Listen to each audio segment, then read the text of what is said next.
اب دہلی میں بھی اتر پردیش والا اصول نافذ، بغیر اجازت لاؤڈ اسپیکر کے استعمال پر لگے گا جرمانہ۔ اتر پردیش کے بعد اب دہلی میں بھی لاؤڈ اسپیکر کے استعمال سے متعلق سخت ہدایت جاری کی گئی ہے۔ دہلی پولیس نے لاؤڈ اسپیکر کے لیے نئے اصول جاری کیے ہیں، جس کے مطابق مذہبی مقامات سمیت سبھی جگہوں پر مقررہ ڈیسیبل حد پر عمل کرنا لازمی ہوگا۔ ساتھ ہی بغیر اجازت لاؤڈ اسپیکر کا استعمال ممنوع قرار دیا گیا ہے، جس کی خلاف ورزی پر سخت جرمانہ لگایا جائے گا۔ پولیس کے ذریعے جاری ہدایت میں بتایا گیا ہے کہ عوامی مقامات پر آواز کی سطح زیادہ سے زیادہ 10 dB تک ہی محدود ہوگی۔ ذاتی ملکیت والے صوتی سسٹم کی آواز مقررہ حد سے 5 dB سے زیادہ نہیں ہونی چاہیے۔ ہدایت میں انڈسٹریل ایریا میں صبح 6 بجے سے رات 10 بجے تک 75 dB آواز کی اجازت اور رات 10 بجے سے صبح 6 بجے تک 70 dB آواز کا پیمانہ طے کیا گیا ہے۔ اس کے علاوہ رہائشی علاقوں میں صبح 6 بجے سے رات 10 بجے تک 55 dB آواز کی اجازت ہوگی اور رات 10 بجے سے صبح 6 بجے تک 45 dB آواز کی سطح مقرر کی گئی ہے۔ سائلنس زون میں صبح 6 بجے سے رات 10 بجے تک 50 dB آواز کی اجازت ہوگی، جبکہ رات 10 بجے سے صبح 6 بجے تک آواز کی حد 40 dB مقرر کی گئی ہے۔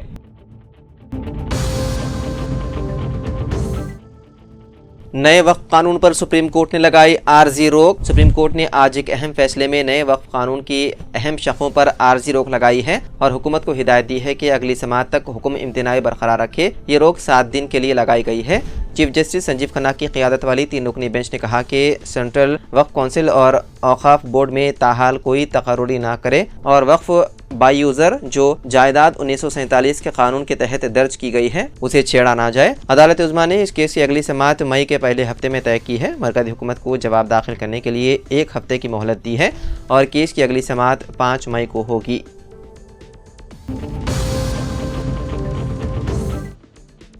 حیدرآباد میں انفورسمنٹ ڈائریکٹوریٹ کی کارروائیاں دوسرے دن بھی جاری ہیں۔ ای ڈی حکام نے سورنا انڈسٹریز کے مینیجنگ ڈائریکٹر نریندر سورنا کی رہائش گاہ پر چھاپے مارے۔ ساتھ ہی اس انڈسٹری کی ذیلی کمپنی سائی سوریا ڈیولپرز کے ڈائریکٹرز کے گھروں اور دفاتر کی بھی تلاشی لی گئی۔ اطلاعات کے مطابق نریندر سورنا اور ستیش سائی سوریا ڈیولپرز کے گھروں سے بھاری مقدار میں نقدی برآمد ہوئی۔ ای ڈی کی ابتدائی جانچ میں انکشاف ہوا ہے کہ کئی فرضی کمپنیوں کے ذریعے بینکوں سے حاصل کردہ قرضوں کو غیر قانونی مالی لین دین کے لیے استعمال کیا گیا۔ فنڈز کی منتقلی کے ساتھ ساتھ ان رقوم کو بڑے پیمانے پر ریئل اسٹیٹ کمپنیوں میں بھی لگایا گیا۔ ان تمام معاملات پر ای ڈی مزید تحقیقات کر رہی ہے۔ واضح ہے کہ سورنا گروپ نے 3 بینکوں کو 3,986 کروڑ روپے کا دھوکہ دیا ہے۔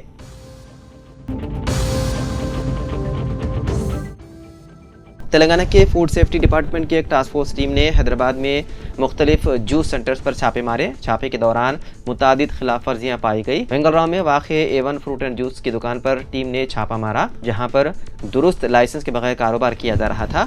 مزید یہ کہ ریفریجریٹر انتہائی زنگ آلود اور غیر صحت مند حالت میں تھا۔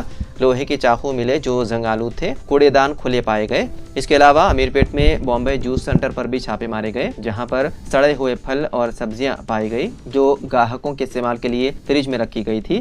اس کے علاوہ فوڈ ہینڈلرز کھانے کی تیاری کے دوران تمباکو چبا رہے تھے اور ڈسٹ بین کھلے پائے گئے۔ اس کے علاوہ KGN جوس سینٹر میں ٹیم نے پایا کہ ریفریجریٹر انتہائی غیر صحت مند حالت میں تھا۔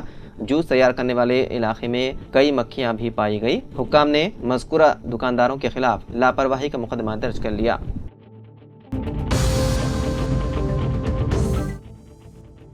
دہلی کانگریس کے سینئر رہنما اور سلطانپور ماجرا اسمبلی حلقے سے 4 بار منتخب ہونے والے سابق رکن اسمبلی جے کشن کا دیہانت ہو گیا۔ ان کے دیہانت کی خبر سے دہلی کے سیاسی، سماجی اور مقامی حلقوں میں گہرے رنج و غم کی لہر دوڑ گئی۔ دہلی کانگریس کے صدر سمیت کئی رہنماؤں اور کارکنوں نے ان کے وفات پر خراج عقیدت پیش کیا اور ان کی خدمات کو یاد کیا۔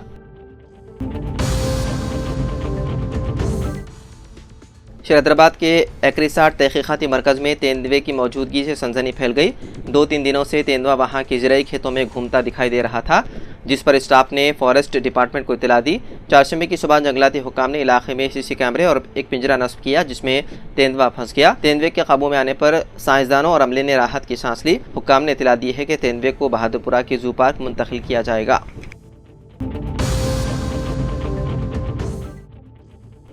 سپریم کورٹ نے جمعرات کو مسلمانوں سے متعلق ایک حساس کیس کی سماعت کرنے سے رضامندی ظاہر کی کہ آیا مسلمان مذہب چھوڑے بغیر اپنے آباء و اجداد کی جائیدادوں کے معاملات میں شریعت کی بجائے سیکولر بھارتی وراثتی قانون کے تحت رہنمائی حاصل کر سکتے ہیں۔ چیف جسٹس سنجیو کھنہ اور جسٹس سنجے کمار پر مشتمل بینچ نے کیرالہ کے ضلع تھرسور سے تعلق رکھنے والے نوشاد نامی شخص کی عرضی پر نوٹس لیتے ہوئے مرکز اور کیرالہ حکومت کو نوٹس جاری کیا اور ان سے جواب طلب کیا۔ نوشاد نے اپنی درخواست میں کہا کہ وہ اسلام چھوڑے بغیر شریعت کے بجائے عام وراثتی قانون کے تحت اپنے وراثتی معاملات حل کرنا چاہتے ہیں۔ عدالت نے اس درخواست کو ایسے ہی دیگر زیر التوا مقدمات کے ساتھ جوڑنے کی ہدایت دی۔ بتایا گیا ہے کہ اس سے قبل اپریل سال 2023 میں سپریم کورٹ نے صفیہ نامی ایک خاتون کی عرضی کو سماعت کے لیے منظور کیا تھا، جو کیرالہ کی ایک غیر عقیدہ پسند مسلم خاتون ہے اور ایکس مسلم آف کیرالہ تنظیم کی جنرل سیکریٹری ہے۔ انہوں نے بھی اپنے آباء و اجداد کی جائیدادوں کی لین دین میں شریعت کے بجائے وراثتی قانون کے اطلاق کی خواہش ظاہر کی تھی۔ تلنگانہ میں گروپ 1 امتحانات کے نتائج پر شدید تنازع کھڑا ہو گیا۔ BRS پارٹی کا الزام ہے کہ تلنگانہ پبلک سروس کمیشن کی جانب سے پہلے یہ اعلان کیا گیا تھا کہ اردو میڈیم سے صرف 9 امیدواروں نے امتحان دیا، لیکن کمیشن کے حالیہ اعلان میں بتایا گیا ہے کہ 10 امیدواروں نے شرکت کی تھی، جس پر کئی شک و شبہات پیدا ہو رہے ہیں کہ امتحانات میں دھاندلیاں ہوئی ہیں۔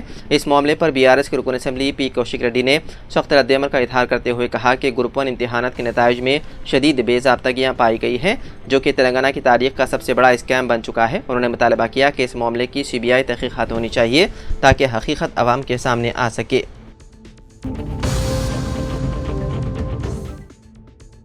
تلنگانہ کی اصل اپوزیشن BRS کی سلور جوبلی تقاریب کے لیے تیاریاں تیزی سے جاری ہے۔ ہنمکنڈا ضلع کے ایلکاتورتی میں یہ تقاریب 27 اپریل کو منائی جائے گی، جس کے پیش نظر پارٹی لیڈروں نے ایلکاتورتی میں تقریباً 1200 ایکڑ اراضی پر بڑے پیمانے پر جلسہ منعقد کرنے کا منصوبہ تیار کیا ہے۔ پارٹی لیڈران ریاست بھر میں تیاری کے اجلاس منعقد کر رہے ہیں۔ کئی سینئر لیڈران نے جلسے کی تیاریوں کا جائزہ لیا اور اطمینان کا اظہار کیا۔ انہوں نے کہا کہ جلسے میں آنے والے عوام کو کسی قسم کی پریشانی نہ ہو، اس کے لیے مکمل انتظامات کیے جا رہے ہیں۔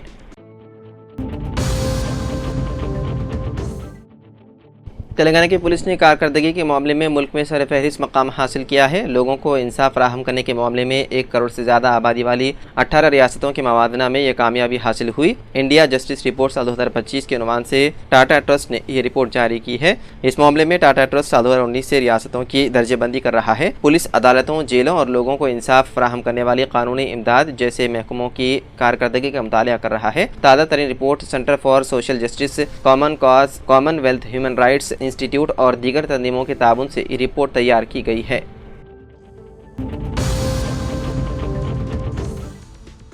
شہر حیدرآباد میں کرنسی کی قلت پیدا ہونے لگی ہے یا جان بوجھ کر کرنسی کی قلت پیدا کی جا رہی ہے؟ دونوں شہروں حیدرآباد اور سکندرآباد میں بیشتر ATM غیر کارکرد ہو چکے ہیں اور کئی ATM اگر کارکرد بھی ہیں تو ان میں نقد رقم کی عدم موجودگی کے سبب شہریوں کو مشکلات کا سامنا کرنا پڑ رہا ہے۔ حیدرآباد بالخصوص پرانے شہر کے علاقوں میں موجود عوامی اور خانگی بینکوں کے ATM مراکز کئی ماہ سے بند رکھے جانے لگے ہیں اور ان ATM مراکز کے متعلق دریافت کرنے پر کہا جا رہا ہے کہ ATM کے استعمال میں ہونے والی کمی کو دیکھتے ہوئے بینکوں کی جانب سے ATM مراکز کو بند کیا جانے لگا ہے۔ ذرائع کے مطابق ملک میں آن لائن لین دین کے فروغ کے لیے کیے جانے والے اقدامات کے تحت ریزرو بینک آف انڈیا کی جانب سے ATM کے استعمال پر عائد کیے جانے والے چارجز اور ان میں اضافے کے بعد اب ایسا محسوس ہو رہا ہے کہ بینکوں کو اس بات کی ہدایت دی جا رہی ہے کہ وہ ATM کی تعداد میں تخفیف کے اقدامات کریں، لیکن کسی بھی بینک کی جانب سے اس بات کی توثیق نہیں کی گئی ہے اور نہ ہی اس بات سے کوئی انکار کیا جا رہا ہے۔